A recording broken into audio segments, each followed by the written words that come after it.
বাংলাদেশের সংখ্যালঘুদের নিরাপত্তা নিশ্চিতে অন্তর্বর্তীকালীন সরকারের পদক্ষেপকে স্বাগত জানিয়েছে যুক্তরাষ্ট্র। বুধবার এক সংবাদ সম্মেলনে কথা বলার সময় সংখ্যালঘু প্রসঙ্গে অন্তর্বর্তীকালীন সরকারকে স্বাগত জানান মার্কিন পররাষ্ট্র দপ্তরের মুখপাত্র ট্যামি ব্রুস। এ খবর দিয়েছে ভারতীয় বার্তা সংস্থা ANI নিউজ।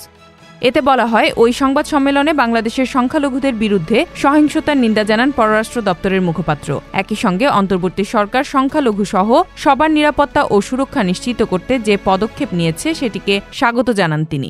বাংলাদেশ সম্পর্কে যুক্তরাষ্ট্রের জাতীয় গোয়েন্দা পরিচালক তুলসী গ্যাবার্ডের মন্তব্য সম্পর্কে জানতে চাওয়া হলে ব্রুস বলেন, এ ধরনের সহিংসতার ঘটনা কমাতে অন্তর্বর্তী সরকারের প্রচেষ্টাকে যুক্তরাষ্ট্র স্বাগত জানায়। তিনি আরও বলেন, আমরা যে কোনো দেশে সংখ্যালঘু সম্প্রদায়ের প্রতি সহিংসতা বা অসহিংসতার ঘটনায় নিন্দা জানাই। বাংলাদেশে সকলের নিরাপত্তা নিশ্চিত করার জন্য অন্তর্বর্তীকালীন সরকারের গৃহীত পদক্ষেপকে স্বাগত জানাই। এটাই আমরা পর্যবেক্ষণ করছি এবং প্রত্যাশাও করি, যা অব্যাহত থাকবে। Z news, Dhaka.